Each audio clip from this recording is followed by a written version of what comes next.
Nous examinons ici l'effet de la réassurance sur un portefeuille décrit par un modèle collectif. Deux formes de traité sont distinguées. La quote-part, qui est proportionnelle, et l'excédent de sinistre, qui est non proportionnel. Dans les deux cas, l'idée consiste à transformer le montant de chaque sinistre avant de recalculer le coût agrégé supporté par l'assureur et par le réassureur. Dans une quote-part, l'assureur conserve une proportion fixe de chaque sinistre, quelle que soit sa taille. Le réassureur prend en charge la proportion complémentaire. Si le taux de rétention est élevé, l'assureur conserve l'essentiel du risque. S'il est faible, il en transfère une part importante. Ce partage s'applique à tous les sinistres de la même manière. Un petit sinistre et un grand sinistre sont divisés dans les mêmes proportions. La quote-part ne protège donc pas spécifiquement contre les événements extrêmes. Elle réduit uniformément l'exposition de l'assureur. Au niveau agrégé, la situation est particulièrement simple. Comme chaque sinistre est multiplié par le même coefficient, le montant total conservé est égal à ce coefficient multiplié par le coût total initial. Le montant total cédé est obtenu de la même manière avec la proportion complémentaire. Le nombre de sinistres reste inchangé. Seule leur sévérité est réduite par une transformation d'échelle. Dans le modèle collectif, il suffit donc de remplacer la distribution du montant individuel par celle du montant conservé ou cédé. La fréquence ne change pas. La moyenne des sinistres est multipliée par le taux de rétention, leur variance par le carré de ce taux. Il en résulte une réduction proportionnelle de l'espérance du coût agrégé, mais une réduction quadratique de sa variance. Cette propriété explique l'intérêt de la quote-part pour stabiliser un portefeuille en phase de développement ou pour partager globalement un risque lorsque l'assureur dispose d'une capacité limitée. Elle implique toutefois que l'assureur cède également une partie des petits sinistres, qui sont souvent les plus prévisibles et les plus faciles à financer. La quote-part est ainsi un instrument simple de partage de capacité. Son efficacité ne dépend pas de la taille du sinistre, mais du choix du taux de rétention. Ce taux sera justement étudié plus loin dans un problème d'optimisation moyenne variance. Dans un traité en excédent de sinistre, le partage ne se fait plus en proportion. L'assureur conserve chaque sinistre jusqu'à un seuil appelé priorité ou rétention. Le réassureur intervient uniquement lorsque le sinistre dépasse ce seuil et prend en charge la partie excédentaire. Pour l'assureur, le montant conservé est donc égal au sinistre lorsqu'il reste inférieur à la priorité, puis il est plafonné au niveau de cette priorité lorsque le sinistre est plus élevé. Pour le réassureur, l'indemnisation est nulle sous le seuil, puis elle augmente euro pour euro au-delà. Ce mécanisme cible directement les grands sinistres. Les pertes ordinaires restent entièrement à la charge de l'assureur, tandis que les pertes extrêmes sont limitées. Contrairement à la quote-part, l'excédent de sinistre modifie donc la forme de la distribution. Il tronque la part conservée et crée une distribution de dépassement pour la part cédée. On peut distinguer deux nombres de sinistres. Le premier compte ceux qui restent sous la priorité. Le second compte ceux qui dépassent le seuil et donnent lieu à une intervention du réassureur. Leur somme est égale au nombre total de sinistres.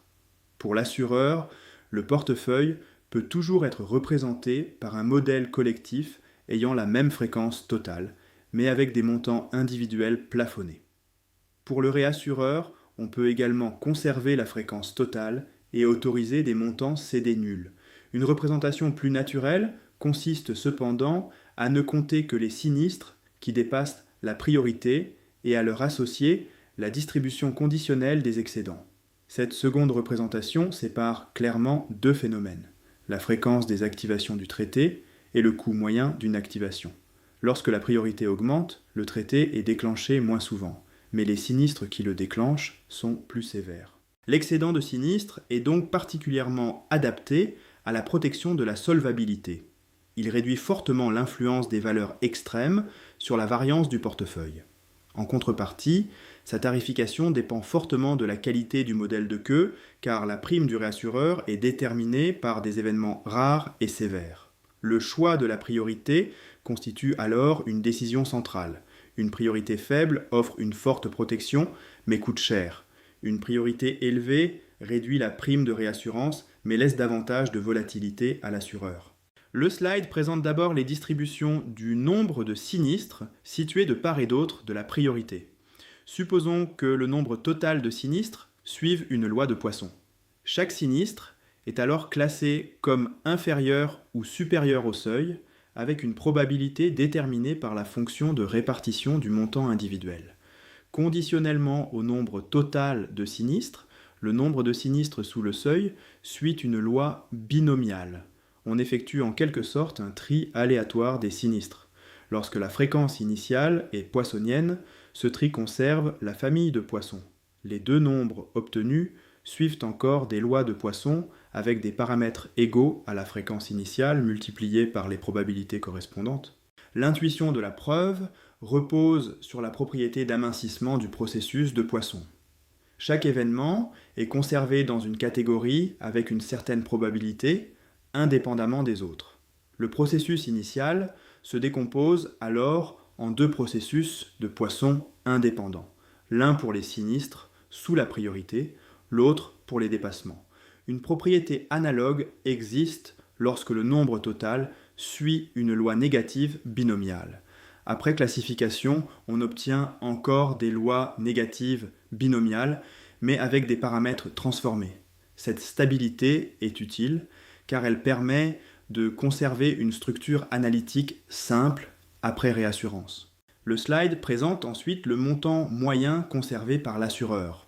On peut le calculer en séparant les sinistres sous la priorité, intégralement conservés, et les sinistres au-dessus, pour lesquels l'assureur ne paie que le seuil.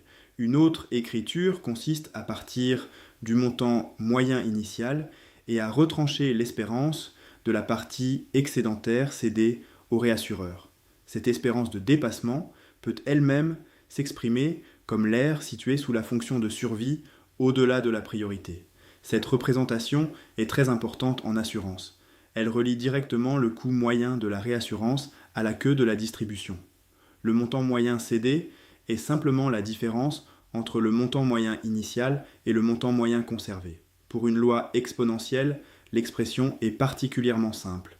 Pour une loi de Pareto, la décroissance est plus lente, ce qui traduit un coût de réassurance plus élevé pour les mêmes niveaux de priorité. L'idée générale est donc que la priorité agit simultanément sur la fréquence des interventions et sur leur sévérité moyenne. Son choix doit tenir compte de ces deux effets. Nous passons maintenant d'une seule classe de risque à un portefeuille composé de plusieurs catégories.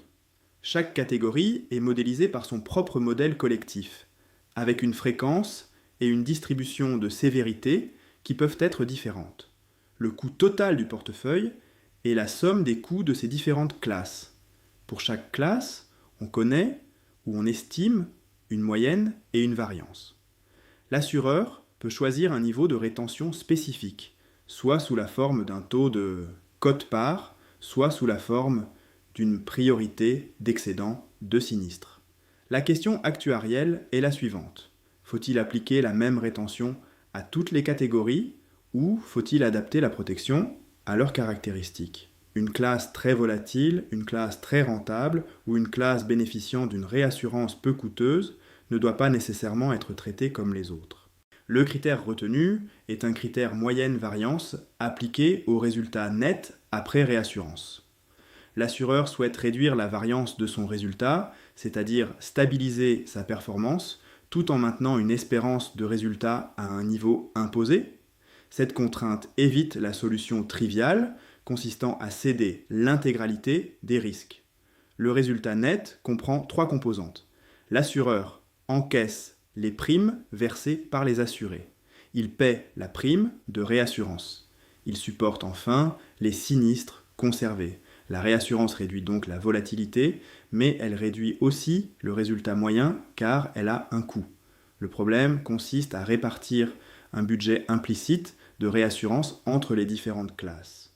Une unité supplémentaire de cession doit être affectée là où elle produit la plus forte réduction de variance pour le plus faible sacrifice de résultat attendu.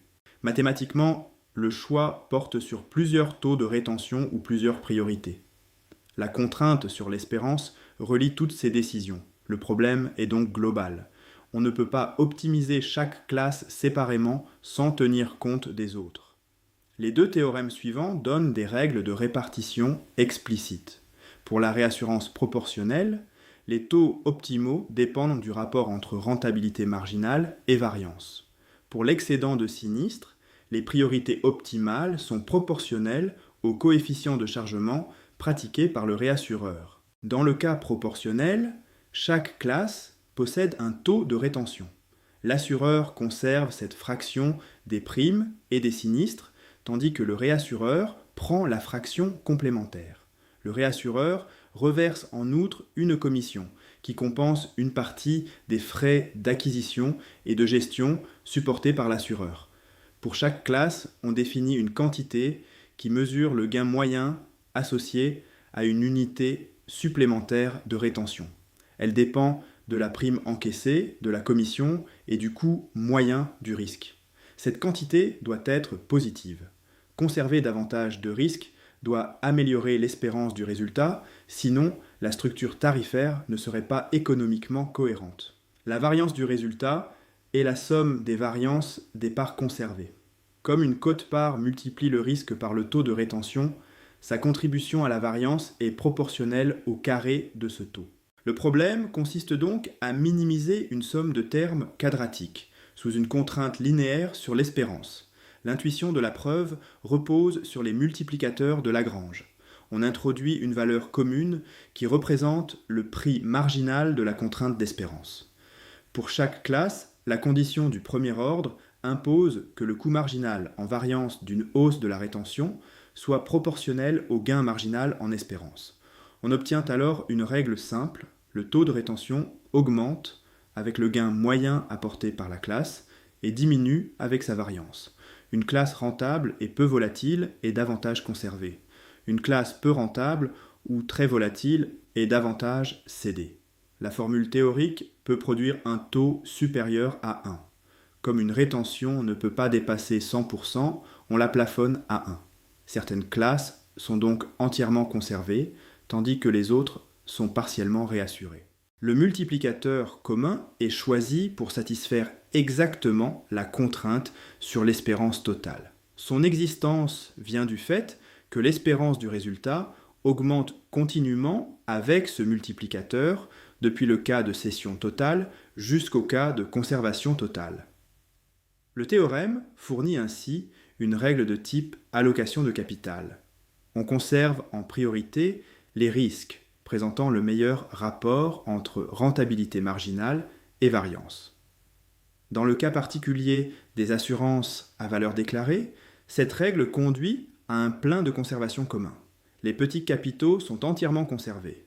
Pour les grands capitaux, l'assureur conserve un montant fixe et cède l'excédent. Nous considérons enfin la réassurance non proportionnelle. Chaque catégorie de risque est protégée par un traité en excédent de sinistre avec une priorité qui peut lui être propre. L'assureur conserve chaque sinistre jusqu'à cette priorité et cède le dépassement. Le réassureur tarifie la part cédée selon le principe de l'espérance, auquel il ajoute un coefficient de chargement de sécurité. Ce coefficient peut varier d'une classe à l'autre. Une classe jugée plus difficile, plus incertaine ou plus coûteuse en capital peut donc être tarifée avec un chargement plus élevé. L'objectif reste de minimiser la variance du résultat net sous une contrainte d'espérance. Pour une classe poisson composé, l'espérance du coût conservé est obtenue en intégrant la fonction de survie jusqu'à la priorité. Sa variance s'exprime à partir du second moment du montant plafonné. L'idée de la preuve consiste à dériver ces deux quantités par rapport à la priorité. Augmenter légèrement la priorité signifie que l'assureur reprend une petite tranche de risque sur tous les sinistres dépassant ce niveau. Le gain marginal d'espérance dépend donc de la probabilité de dépassement. L'augmentation marginale de variance dépend de la même probabilité, mais elle est également multipliée par le niveau de la priorité. Dans la condition du premier ordre, la probabilité de dépassement apparaît des deux côtés et se simplifie. Il reste une relation remarquablement simple. La priorité optimale est proportionnelle au coefficient de chargement de la classe. le facteur de proportionnalité est commun à toutes les catégories. L'interprétation économique est importante. Lorsque la réassurance d'une classe est fortement chargée, elle est coûteuse. L'assureur choisit alors une priorité plus élevée et conserve davantage de sinistres. A l'inverse, une classe bénéficiant d'un chargement faible reçoit une priorité plus basse et une protection plus généreuse. Le facteur commun est déterminé par la contrainte sur l'espérance du résultat. Lorsque l'objectif de résultat moyen est élevé, l'assureur doit limiter ses achats de réassurance et les priorités augmentent. Lorsqu'il accepte un résultat moyen plus faible en échange d'une plus grande stabilité, les priorités diminuent. Ce résultat montre que les priorités optimales ne dépendent pas directement de la forme des distributions dans leur rapport entre classes. Les fonctions de survie interviennent dans la détermination du facteur commun, mais la proportion entre priorités est gouvernée par les chargements. Le principe de tarification du réassureur joue donc un rôle déterminant dans la structure optimale du programme.